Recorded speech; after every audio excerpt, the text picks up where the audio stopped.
그 무렵에 백범 선생도 이정원 의원을 하다가 그 유명한 얘기 있죠. 그러니까 이제 나는 뭐 임시정부의 문지기가 되겠어.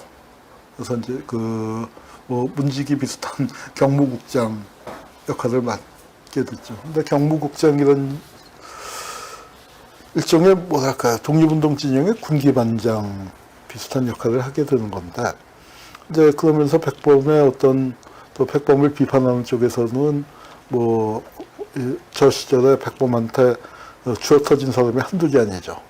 목숨을 잃은 사람들도 있고, 목숨을 잃은 분 김립 선생 얘기는 조금 더 하겠습니다만, 근데 그 시절에는 그런 것 같아요. 그러니까 독립운동 진영에서 잘못한 사람이 있을 때 처벌을 어떻게 하면 될까요?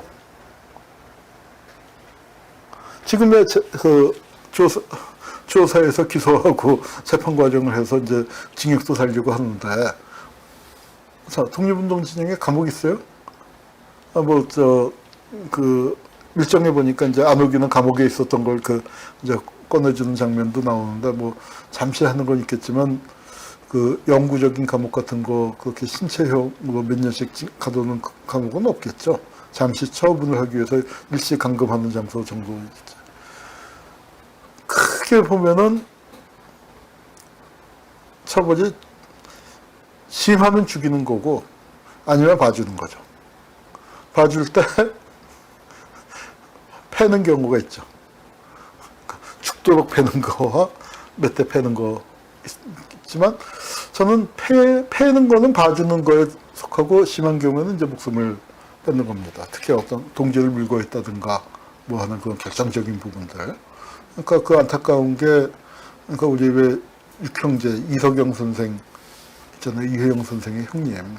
그분이 진짜 굶어서 돌아가셨거든요.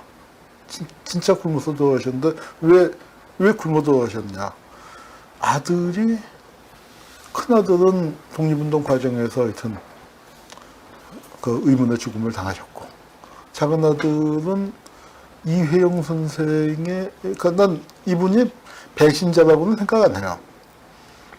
그리고 그런데 어쨌거나 이제 이석영 선생의 작은 아드님을 통해서 이혜영 선생의 행적이 노출됐고, 그걸로 이혜영 선생이 잡혀서 돌아가시게 되니까 그 책임을 물어서 하여튼 이분이 잘못되셨어요.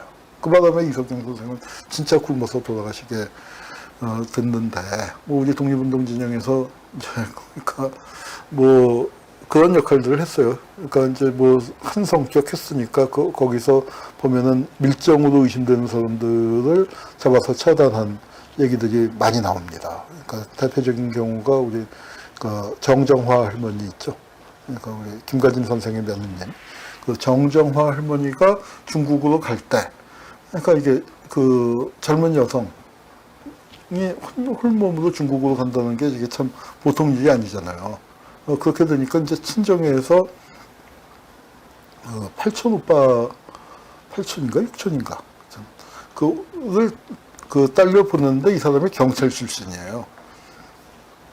그랬더니 백범 선생이 이렇게 보고서 저거 경찰 출신인데 하고서 조사해갖고 밀정으로 처단을 합니다. 이런 식으로 그 백범한테 처단당한 사람들이 여러 있어요. 근데 그 중에는 분명한 밀정도 분명히 있었을 것이고, 또는 그 시기 어때요? 굉장히 의심을 많이 할 수밖에 없는 상황이죠. 그런 상황에서 영어로 표현한다면 better safe than sorry. 안 좋은 일이 생기는 것보다는 미연에 방지하는 게 낫다. 그 정도로 번역할 수 있을까요? 그래갖고 처단한 경우들이 많이 있었습니다. 여기 이제 그 시절 임시정부 의정원 의원 때 여기 가운데 앉아 계신 분이 안창호 선생이고, 여기 그러니까 백범은 초창기에 보면 앞줄 멤버가 아닙니다. 그리고 주요 독립선언서나 뭐 그런데 서명을 할 그런 위상까지는 안 올라간 분이에요. 그런데 이제 언제 임시정부가 어려움에 처했을 때 임시정부를 끝까지 지켜낸 걸로 점점 올라가죠. 이제 백범한테 그 살해당한 대표적인 분이 바로 이분이에요. 김립. 여기가 이동희 선생. 그리고 여기가 북으로 간 한글학자 이극록. 왜 이번에 말모이라고 영화 나왔었죠. 그 말모이에서 윤계상 씨가 그 배역을 맡은 그 실제 모델입니다. 뭐 영화는 너무 좀 이상한 그냥 사실대로만 보여줘도 좋을 텐데 너무 이상하게 뭐 충격전까지 벌어지는 그렇게 됐지만 그 주인공인 이극노 선생이고 여기가 레닌한테 찾아갔던 박진순 그리고 이 사람은 누군지 미상이고 이 사람이 계봉우 그 뒤바보라는 이름으로 저 독립운동 관련 그 여러 저서를 남긴 계봉우고 여기가 조선공산당 그 3차 조선공산당의 책임비서를 지낸 김철수예요. 이분이 김립이라는 분인데 국무원 비서장 그러니까 지금으로 치면 임시정부의 총무처장관 격인 총무처장 격인 역할을 하던 그 중요한 독립운동가입니다. 이분 이름이 김립인데 이분하고 결혼 형제를 맺었던 분이 아주 유명한 분이에요. 허헌. 김립과 허헌. 뭐 짚히는 바 없으세요? 이름을 따면 이펀 아니에요. 이펀. 이름을 지을 때도 그렇게 아마 명천 한 고향뿐이고 김립 선생이 헌 선생보다 나이가 좀 몇 살 위일 겁니다. 그래서 아마 먼저 김립이 됐고 그러니까 허헌이 됐고 이제 그런 사이였는데 왜냐하면은 레닌이 여기 이 사진은 없습니다만 한형권이라는 그 분한테 그러니까 한인사회당 대표한테 돈을 줬어요. 근데 이제 그거를 임시정부에서는 야이씨 그게 임시정부 자금이다.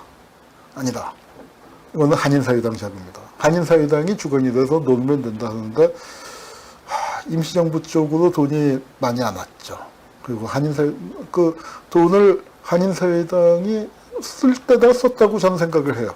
뭐 쓰는 과정에서 조금 이제 뭐 누수되는 부분이 조금은 있었겠죠. 전혀 없었다고 뭐 할 수는 없겠지만 그렇지만 김립 선생이 무슨 뭐 그걸 갖다가 개인이 착복했다거나 축제했다거나 그런 건 아닌데 그리고 굉장한 거금이었습니다. 지금 뭐 화폐같이 모르지만 수백억 어쩌면은 옛날에 우리가 공부할 때 수십억이다 수백억이다 했으니까 지금으로 치면 천억이 넘을지도 모르겠습니다. 화폐가치를 제가 잘 모르겠는데 60만 루블이라고 하는 큰 거금을 그 레닌이 줬죠. 그래서 이제 그걸로 여러 운동들이 퍼져나가는데 그게 이제 임시정부가 안 들어오니까 이제 그 이 김립이 떼어먹었다. 그래갖고 이 백범 밑에 있었던 청년 2명 노종균과 이분은 오면직이라는 분인데 또 이 두 분이 그 김립을 살해한 겁니다. 살해했어요. 아주 비극적인 일이죠. 근데 이 두 분은 또 두 분대로 계속 독립운동을 하다가 돌아갔어요. 미결사상, 그 노정균은 미결사상범이 그 하여튼 감옥 안에서 뇌일혈로 돌아가셨다. 이거 아마 고문 후유증일 걸로 의심이 됩니다. 오면직은 또 독립운동 뭐 하다가 사형을 당하셨고 일제에 의해서. 그래서 이제 참 이 돌아가신 분도 5회로 돌아가셨지만 훌륭한 독립운동가였고 이분들도 또 끝까지 평생을 독립운동을 계속하셨던 분들인데 독립운동계에서의 어떤 비극적인 사건 그러니까 이 사건에 대해서는 뭐 백범 선생이 책임이 없다고 할 수는 없겠죠. 그렇지만 그럼에도 불구하고 하여튼 뭐 그 이후에 어떤 행적으로서 좀 과를 덮었다고나 할까. 김립 선생의 유가족이나 관련자들 입장에서는 뭐 백범 선생 용서라든가 납득이 안 될 수도 있겠습니다만 그러나 이제 큰 틀에서 보면은 우리 독립운동사 과정에서 있었던 큰 여러 가지 비극 중에 하나라고 생각을 합니다. 백범 선생은 상당히 그 보수적인 노선을 걸었습니다. 그리고 나중에는 이승만하고 갈라졌지만 초기 임시정부에서 이승만의 가장 결정적인 옹호자가 백범이에요. 그 이승만이 그 난리를 치면서도 대통령직을 몇 년을 붙들고 있었잖아요. 그렇게 하는 게 백범이 충실하게 이승만을 옹이했다고나 할까요? 이제 그리고 그 당시에는 레벨이 이제 한참 안 맞았죠. 이승만이 훨씬 유명한 인물이고 백범도 치열하게 싸웠지만 그러니까 급이 달랐죠. 근데 이제 그 뭐 잘 아시는 얘기입니다만 왜 국민대표회의가 열리잖아요. 그래서 여기서 창조파와 개조파가 나눠져서 아주 그 경륜을 벌여 있는데 그 중에서 현상유지파가 김구고 이 회의가 전혀 결말을 못 했고 그리고 이 회의 자체가 레닌이 보낸 돈 갖고 유지가 된 거죠. 아니야, 그건 무슨 수로 독립운동가들을 몇십 명을 여기저기에서 다 모아갖고 그 사람들이 그러니까 몇 달 동안 먹고 자고 한번 한 게 어디서 돈이 나왔겠습니까? 그런데 이제 쓰인 돈이었는데 하여튼 그래요. 그리고 이거를 결국은 김구가 경무국을 동원해서 해산시켜 버리는 거죠. 이제 그렇게 되면서 이제 임시정부가 가장 바닥을 치는 시기.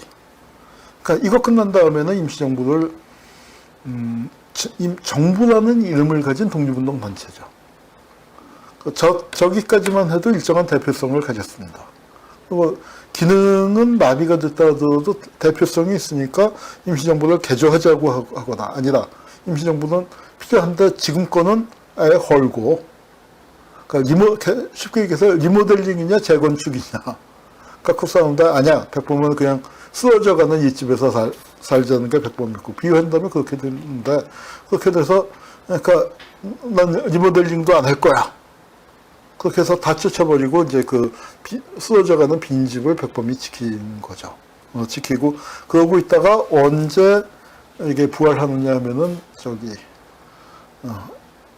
윤봉길 의사, 이봉창 의사의 그 의거를 통해서 이제 부활하게 되는 겁니다. 그 무렵에 이제 백범 선생과 그 이제 부인 최준예 여사입니다. 이 따님은 그 일찍 잃었죠. 일찍 잃었고 백범한테는 아드님이 두 분 있었는데 김인, 김신. 김인이 여기 이제 그 큰 아이가 김인, 작은 아이가 김신. 김신 장군은 한 2, 3년 전에 3년쯤 전에 세상을 썼습니다. 근데 그리고 어머니 광락원 여사고, 백범 선생이 부인의 임종을 못했어요. 왜 못했냐? 부인이 입원한 병원이 이제 급하게 계단에서 굴렀던가 그러세요. 그래서 이제 병원으로 모시고 갔는데 그게 일본 놈들이 들어올 수 있는 곳이니까 백범이 그쪽 공동주계지 들어갈 수가 없으니까. 그래서 돌아가신 다음에 하여튼 이제 상해 쪽에서 그러니까 성대하게 장례를 치르고 없는 살림에 이렇게 묘비를 세웠습니다. 근데 묘비, 요건 전에 한번 다른 데서 설명을 했지만 그거 못 보신 분들 위해서 말씀을 드리면 김두봉 선생. 나중에 북한 조선민주주의인민공화국의 국가 원수가 되는 분입니다. 최고인민위원회 상임위원장을 지냈는데 유명한 한글학자였죠. 민족주의자였는데 독립동맹으로 갔는데 이 시기에는 백범 선생하고 아주 가깝게 친구처럼 지내셨는데 깊더 조선말본이라는 책을 썼죠. 조선말본을 쓰고 깊더 조선말본을 상해에서 냈어요. 깊고 더했다는 뜻의 증보판입니다. 증보판이고 여기 이제 최준예 묻엄, 지금 우리는 무덤이라고 씁니다만 묻엄, 남편 김구세음인데 리을 니은 니은 니은해 디귿달 치읓 지은 날 남 태어난 거죠. 대한민국 비읍해 기억달 기억날 죽음. 단기 4222년 3월 19일 거예요. 그러니까 아라비아 숫자 대신에 우리 한글 자모의 순서로 어색한 것 같지만 이거 익숙해지면 뭐 큰 차이 없을 겁니다. 다만 문제는 국내용이라는 거겠죠. 외국하고의 거래를 한다거나 그럴 때 문제가 되겠지만 한글 학자로서 또 특별한 무덤, 특별한 묘비였다고 생각합니다. 대한민국 6년 그러니까 기억달 기억날 1월 1일 돌아가셨습니다. 그 무덤을 김두봉 선생이 세우고. 그러니까 이게 왜 중요하냐면요. 남북 협상을 할 때 백범이 누구하고 편지를 교환하냐면 김두봉하고 편지 교환해요. 백연인형 회감 해볼까 하는데 요 얘기보다는 이제 다른 김항무라고 백범의 제자였는데 김두봉을 따라서 연안으로 가버진 청년인데 그 김학무란 분이 중간에서 왔다 갔다 하면서 두 분 사이에 연락책 역할을 하신 것 같은데 그 얘기를 하면서 학무군이 얘기하는데 이렇게 사연이 깊은 사연, 서로 신뢰할 수 있는 사이. 마누라가 죽었는데 그 묘비를 당신이 좀 써줘, 자네가 좀 써줘 하고 이제 부탁할 수 있는 그런 사이였기 때문에 또 남북협상이 또 되는 거죠. 이념을 넘어서 인간적인 신뢰가 있었고 적어도 한 30년 넘게 40년쯤 알고 지낸 사이. 그런 사이였기 때문에 그러니까 남북협상이라는 게 복잡하지 않게 설명하면 뭐냐면 독립운동 하던 사람들끼리 다시 모이자는 거거든요. 좌우 떠나서. 그러니까 이런 신뢰가 있었기 때문에 가능한 겁니다. 이거는 이제 그 엄황섭 선생과 연미당, 그 엄황섭 선생의 부인인데 두 분의 결혼식, 이게 백범 선생인데 어때요? 상당히 험상궂죠. 여기 안창호 선생님 계시고 이시영 선생님 계시네요. 네, 그래서 여기 이동영 선생님 계시고. 네. 이제 그 백범 선생의 한인 애국단원들인데 임시정부가 테러를 하기는 좀 거시기 하잖아요. 그러니까 이제 아마 이 테러 활동을 위한 우리는 의열투쟁이라고 부르는데 그 당시에는 다 테러라고 불렀어요. 우리는 너무 CNN적 사고방식. 사로잡혀서 테러하면 큰일 날 것처럼 얘기를 하는데 그 시절 독립운동가들은 다 테러라고 했습니다. 의열단 선언 보세요. 그냥 부절하는 테러와 폭력으로 그렇게 나가잖아요. 그러니까 약자의 무기로서의 테러. 그러니까 평화운동을 하는 입장에서 테러를 옹호하는 건 아니지만, 그러나 이건 우리가 기억을 해야죠.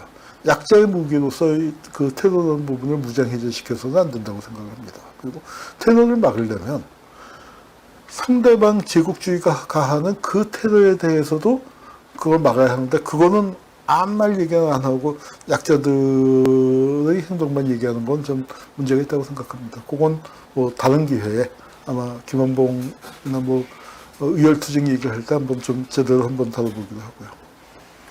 이게 이제 일제가 상하이를 침략하는데 이봉창 의사가 이제 상해 침략 직후에, 그러니까 이 폭탄을 그러니까 상해 침략 직전이죠. 이봉창 의사의 의거를 핑계로 이제 했는데, 제가 그 신문을 급하게 하다 못 찾았는데, 중국 신문에서 저 폭탄에 백범이 구해줬는데, 동경까지 건너갔단 말이에요. 이분은 원래 동경에서 생활하던 분이라서 동경지를 잘 아니까. 저 천황 왔다 갔다 하는 거 여러 번 봤는데, 거기 호위가 생각보다 심하지 않다. 그리고 천황 이게 지나갈 때는 다 이렇게 엎드려 있기 때문에, 뛰어나가서 그 폭탄 던지면 된다. 그러냐? 할 수 있다. 혹은 이제 한 번 죽지 두 번 죽냐 하면서 제대로 조선청년으로서 해보겠다 해서 폭탄을 줬는데 천황이 탄 마차를 맞췄어요. 탕 땡땡으로 불발탄이 된 거죠. 그러니까 상해에서부터 동경으로 가는 동안에 습기를 먹었고, 이봉창 의사는 폭탄을 이제 시험 투척을 좀 해보고 싶었는데 폭탄 구하는 것도 어렵고 시험 투척할 때도 마땅치 않으니까 이거 잘 터질 거야 하면서 이제 그냥 갔다가 그렇게 됐죠. 이제 그래서 이봉창 의사는 참 몹시 안타까워하셨는데, 하여튼 안타까워한 게 이봉창 의사만 안타까운 게 아니야. 중국의 신문에 뭐라고 썼냐면 불행부중이라고 썼어요. 폭탄을 던졌는데 불행이 맞지 않았다. 불행이 명중하지 않았다. 그렇게 쓰니까 이제 일본 해갖고 이제 그 빌미로 하여튼 쳐들어가고 상해 침략, 그 당시에는 상해사변이라고 불렀는데 상해사변이 나고 일본이 상해를 점령하고, 거기에 대해서 이제 신난다고 이제 하면서 상해 점령한 축하연, 천황의 생일에 그걸 대대적으로 하는데 거기에다 폭탄을 던진 게 바로 윤봉길 의사죠. 그래서 이 애국단 이 거사를 백범이 주도해서 이렇게 한 겁니다. 그래서 뭐 이게 여기서 터졌었다는 얘기는 아마 뭐 다른 강연에서 드렸으니까 이렇게 했고, 그래서 이제 이렇게 요 그 시계 바꿨다는 얘기는 아시죠? 그리고 이제 그때 저 사연을 쓴 게 도해실기입니다. 도해실기 이거는 중국어판이고, 국내에서 여기 이제 보면 폭탄 터지는 거죠. 여기도 도 안에 꽃이 아니고 폭탄 터지는 건데, 이거는 국내에서 다시 낸 재판본이에요. 그 상에서 낸 도해실기가 아니고, 그래서 여기 이런 거 책을 낼 때 저작자가 다 엄황섭 이름으로 되어 있습니다. 엄황섭 선생이 정리해서 여기 여러 사진이 실렸죠. 사진도 실리고, 이제 백범 선생 그 사진과, 그다음에 이 서문은 장개석이 써준 서문이고요. 아니, 이건 백범 선생이 쓴 서문이고, 그다음에 유명한 사진이죠. 여기 이제 이런 그러니까 상해판보다는 사진이 많이 들어갔어요. 그리고 이제 여기 뒤에 사진 있습니다만, 이승만과 함께 하지를 만나는 이제 이런 사진까지 넣어서, 그러니까 그 해방 후 거를 넣어서 이제 그 사진을 찍었습니다. 윤봉길 의사 유해 모셔오는 사진을 제가 빠뜨렸네요. 아이고. 예, 이따가.